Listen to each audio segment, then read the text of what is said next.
Selamat pagi Indonesia. Ya. Selamat bertemu kembali dalam diskusi kita pagi hari ini. Ya. Ini adalah hasil diskusi yang dari kemarin ya, tarik ulur. Ya, apa yang perlu disampaikan ya. Jadi yang menjadi topik sekarang kita adalah kok sekarang lagi Pak gaduh. Waduh, gaduh kenapa? Itu ada mengenai pemilu sistem proporsional terbuka, sistem proporsional tertutup. Nah, itu ya. Saya bilang saya juga tidak ngerti ya. Jadi ya mari kita diskusi, kita cari ya. Ada teman yang mendapatkan materi, mendapatkan referensi apa itu sistem terbuka dan apa itu sistem tertutup ya, proporsional terbuka tertutup. Nah, yang didapatkan itu selalu bukan definisi ya. Selalu mengatakan kok proporsional terbuka itu adalah ini ya. Jadi agak kabur-kabur gitu ya. Ya, tetapi kita mengambil kesimpulan ya. Kita mengambil kesimpulan, ya, secara umum teman-teman saya itu sudah tahu apa itu terbuka dan tertutup. Ya. Terus mereka bertanya, loh kenapa sih Pak? Hanya itu aja kok minta tertutup terbuka bikin gaduh gitu ya. Terus sepertinya itu ada yang memakai istilah kegentingan dan sebagainya.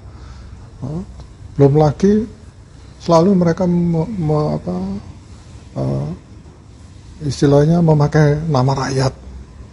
Ya ini berarti mencederai rakyat ini karena saya pikir pemilu itu apa sih pemilu itu ya kita mencoba ingin mengerti gitu tambah dibingungkan. Terus saya bilang yang Anda pikirkan apa sistem tertutup atau terbuka? Ya karena ada di situ ada kata-kata sistem proporsional gitu. Aduh apalagi itu Pak. Saya juga tidak ngerti. Ya. Nah mari kita lihat ya ini diskusinya kayaknya beberapa posting ya karena ingin tahu ya belakangan sekarang perpolitikan Indonesia ya bukan belakangan hari-hari ini gitu ya melihat ada isu yang disampaikan oleh Denny Indrayana gitu ya itu menurut saya dia dulu pernah jadi menterinya Pak SBY itu ya dikatakan bahwa Mahkamah Konstitusi ya itu sudah memberi keputusan mengubah sistem pemilu dari coblos nama caleg. Nah ini tadi katanya terbuka tertutup kalau coblos nama caleg menjadi coblos gambar partai. Aduh apalagi ini ya. Atau sistem pemilu dari sistem proporsional terbuka ya akan kembali ke sistem proporsional tertutup ya. Nah ini yang membuat gaduh ya. Itu harus dituntut ini mereka yang membocorkan dan sebagainya. Aduh kita itu setiap kali mau pemilu itu kok tidak tenang ya Pak ya sudah saya bilang ya memang begitu ya. Jadi semua itu jadi ribut ya, jadi heboh ya. Terus saling klaim ya bahkan maaf ya masalah bicara ngancam ya. Saya pagi ini saya baca koran Jawa Pos katanya MK mengatakan kita ini belum memutuskan apa-apa kok sudah bocor itu. Yang bocor itu apanya gitu ya. Jadi orang berusaha membuat heboh, membuat ribut ya, yang nggak tenang itu malah rakyat ya. Jadi itu yang mereka sampaikan ke saya ya memang sistem ini jadi masalah masing-masing yang menggagas itu mempunyai kepentingan ya. Saya suka tertutup, saya suka terbuka ya. Ada yang menengahi ngomong ya sudah kita pakai hibrid. Waduh seperti saya kalau memberi kuliah pakai daring ya, pakai luring, kemudian ada yang hibrid dan sebagainya ya. Baik, kita tinjau ya pemilu yang ada di Indonesia, pemilihan umum yang ada di Indonesia ya, atau yang saya kenal pada waktu saya sekolah di sana pernah mengalami melewati masa election ya di suatu negara di mana saya bersekolah ya. Nah, di sana kita lihat untuk secara internasional atau dunia itu ada 3 macam ya pemilu ya yang pluralitas ya atau mayoritas atau distrik ya saya tidak tahu itu istilahnya saya dapatkan ini kemarin dari salah satu teman ini loh Pak, sistem dianu seperti ini. Oke, saya catat ya referensinya ya. Kemudian ada sistem pemilu proporsional. Nah ini proporsional ini apa ini ya? Dan sistem pemilu campuran. Wah ini yang disebut dengan hibrid ya. Gabungan ya sistem pluralitas dan proporsional. Aduh, waktu saya sampaikan ke teman-teman tuh, saya pusing Pak. Nah, kita nggak usah pakai anu gini sudah. Pokoknya pemilu datang nyoblos lah, nggak ngerti. Nah gitu, Anda mengambil keputusan untuk mengerti itu sudah bagus. Capek Pak, dengar apa kata-katanya politikus itu sangat-sangat kata apa nggak enak gitu, dengarnya itu nggak enak gitu. Tiap kali nonton TV itu ya, apalagi saya mengambil TV kabel gitu ya, TV kabel ini ya, kalau TV kabel sekitar kita ini itu film India sudah nggak ada, udah buka kemana-mana itu politikus itu ngomong macam-macam gitu. Sampai saya pikir ya saya sudah mulai mengerti ya, kemudian sama mereka diolah demikian rupa, saya buat tambah bingung. Tenang, saya bilang tim kita, ada tim politik kita punya cara untuk mencari itu. Sudah, pokoknya kalau Anda capek istirahat aja, tapi berikan masukan, saya bilang gitu ya. Penggantian sistem pemilu proporsional, ada sistem pemilihan umum di mana persentase kursi DPR ya, yang dibagikan pada masing-masing partai politik disesuaikan dengan jumlah suara yang diperoleh masing-masing partai politik ya. Nah itu kalau kita tahu partai politik itu dipilih itu berapa, nah kita sepintas saya mikir loh ini berarti milih partai gitu ya. Nah, tapi saya tidak mau tapi sementara kita lihat definisinya dulu ya. Dalam sistem ini para pemilih akan memilih partai politik, bukan calon perorangan. Nah ini proporsional itu ya. Kok ada proporsional terbuka tertutup? Itu sistem saya tidak tahu, saya pengen tahu ya. Apakah itu sistemnya dikembangkan di Indonesia gitu ya? Saya tidak tahu karena kita kan cuma lihat ada tiga macam gitu ya. Saya ingin tahu mencari itu. Salah satu yang menjadi dia adalah seorang perawat kalau laki-laki itu apa ya? Tak tahu ya. Ya pokoknya dia di sebuah rumah sakit sekitar kita. Dia mengatakan ya, pokoknya itu kepentingan yang ngarang aja gitu, sama mau marah-marah gitu. Ya kita lihat aja. Sistem pemilu proporsional terbuka dan ya kalau sistem proporsional dibagi menjadi dua macam, ya, yakni pemilu proporsional terbuka dan pemilu proporsional tertutup. Ya, dalam sejarah ya sistem proporsional terbuka itu pernah diterapkan dalam pemilihan umum di Indonesia. Ya kita lihatlah ya, dari televisi swasta, kebanyakan swasta itu yang ya, saya memang jarang nonton TV ya, tapi kok saya lihat sepintas itu kok jarang ya, istri saya tuh nonton TV TVRI ya. Nah, kebanyakan swasta yang ditonton ya. Sistem pemilu proporsional terbuka adalah sistem pemilihan umum di mana pemilih mencoblos partai politik ya, ataupun calon bersangkutan. Dalam sistem ini pemilih dapat langsung memilih calon legislatif yang dikehendaki untuk dapat duduk menjadi anggota dewan. Secara singkat, sistem proporsional terbuka adalah sistem coblos caleg, legislatif, tidak tahu saya, pokoknya itu ya calon legislatif. Kalau proporsional tertutup, sistem proporsional tertutup adalah sistem pemilihan umum di mana pemilih hanya mencoblos nama partai politik tertentu. Ya, kemudian partai yang menentukan nama-nama yang akan duduk sebagai anggota dewan. Ya. Secara singkat, sistem proporsional tertutup adalah sistem coblos gambar partai. Nah inilah adalah definisi yang paling mendekati yang saya inginkan, ya, supaya jelas apa itu definisi. Nah sekarang kita lihat, ya,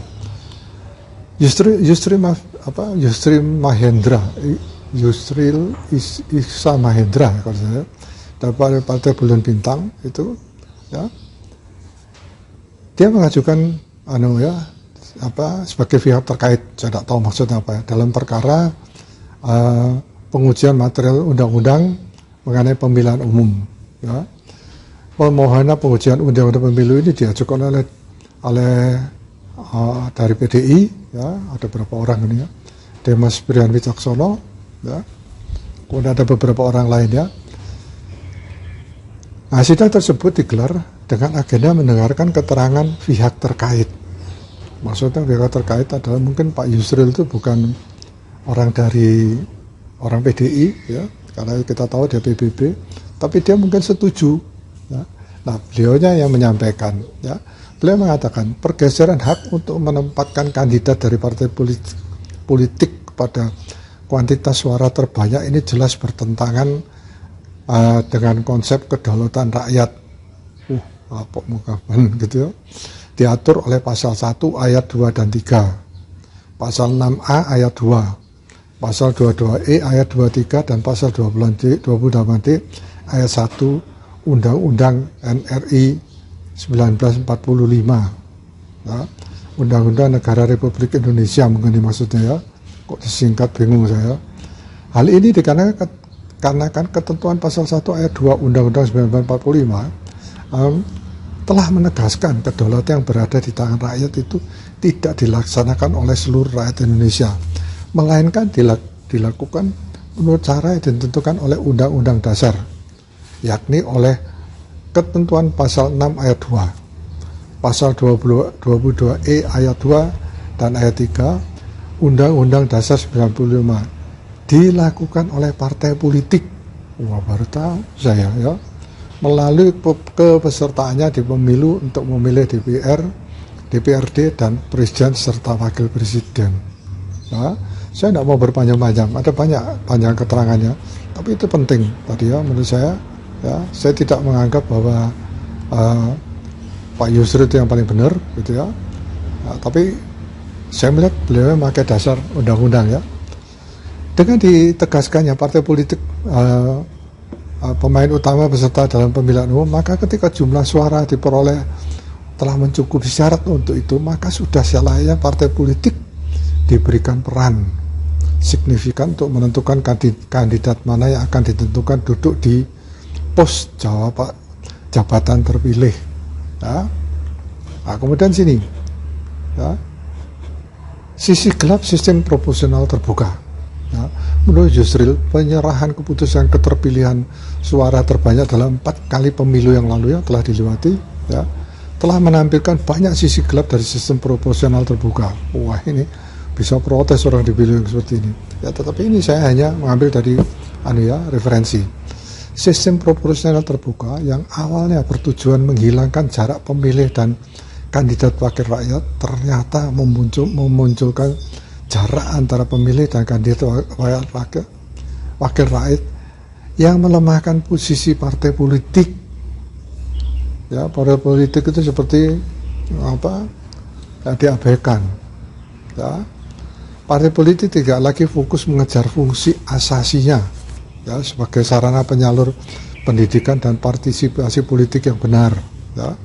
Lebih lanjut, Yusril mengatakan partai politik tidak lagi fokus mengejar fungsi, ya, sebagai penyalur pendidikan dan partisipasi politik yang benar.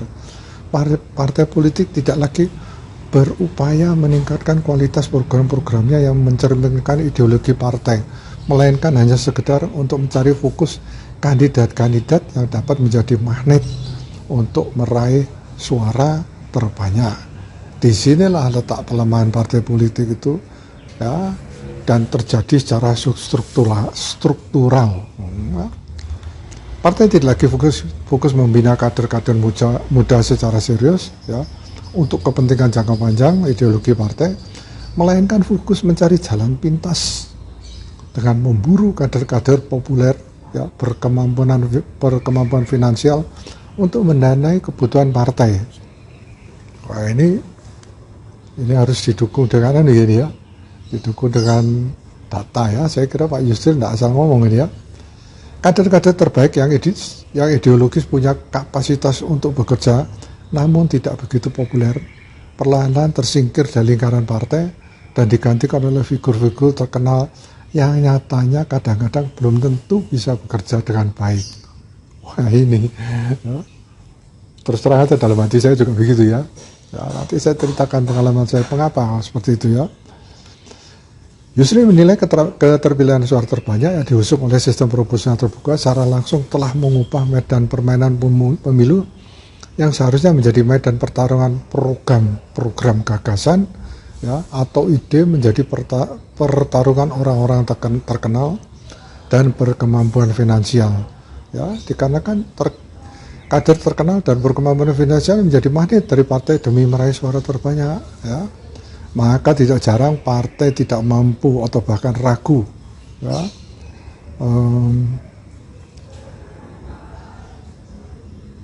tidak mampu dan bahkan ragu ya, untuk melakukan pembinaan dalam bentuk pengawasan atau kontrol, atau bahkan sekedar melakukan penindakan atau menjatuhkan sanksi atas pelanggaran yang dilakukan kader populer ya.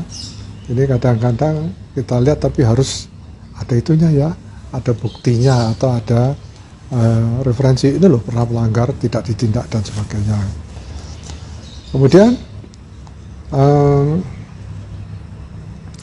akibatnya partai maju mundur dalam melakukan pembinaan dan menjalankan fungsinya. Jadi ini sementara itu ya, sementara yang disampaikan oleh Pak Yusril ya. Kemudian saya tanya pada teman-teman, bagaimana sistem pemilu yang sudah diterapkan yang lalu?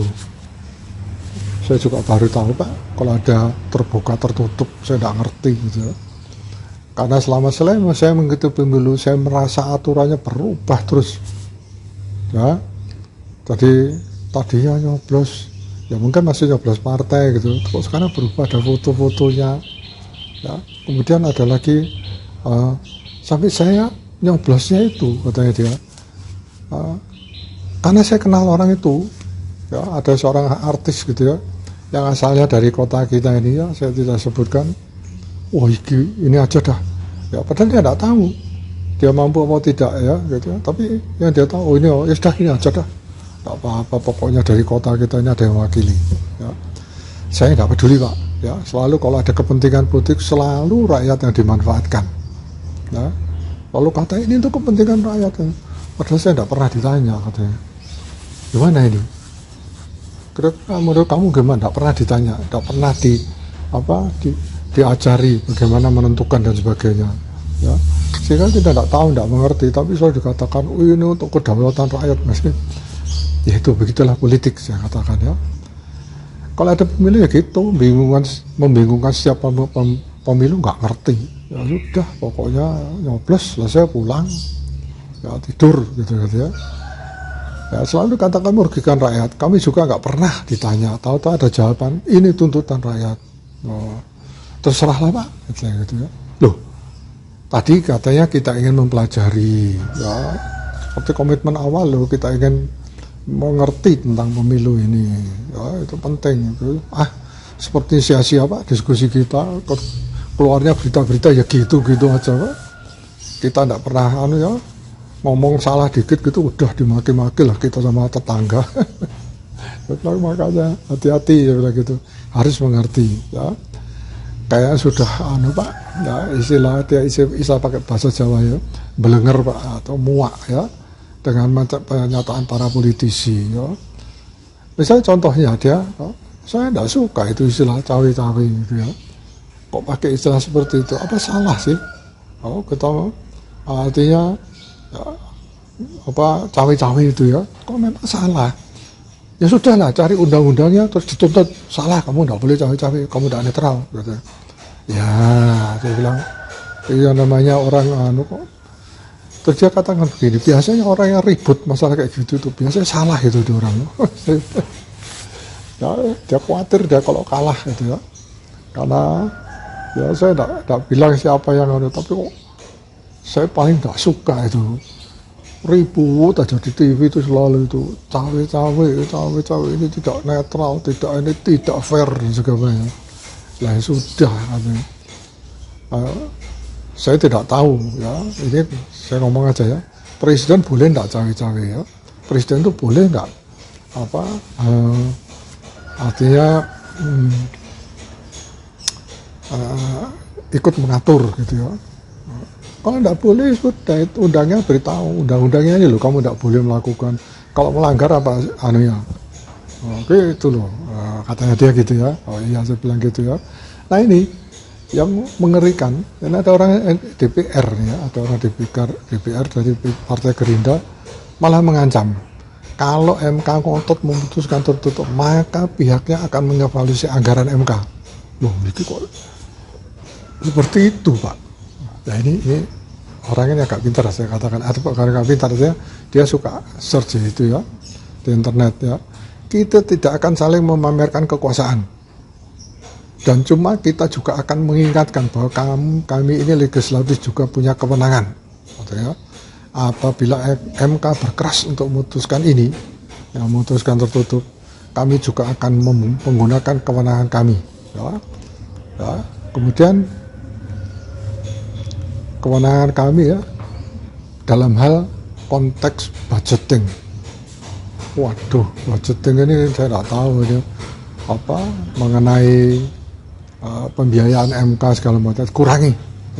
Seperti gitu ya. Ya biar aja, kalau kamu seenaknya saya juga seenaknya. Loh kok gitu Pak katanya.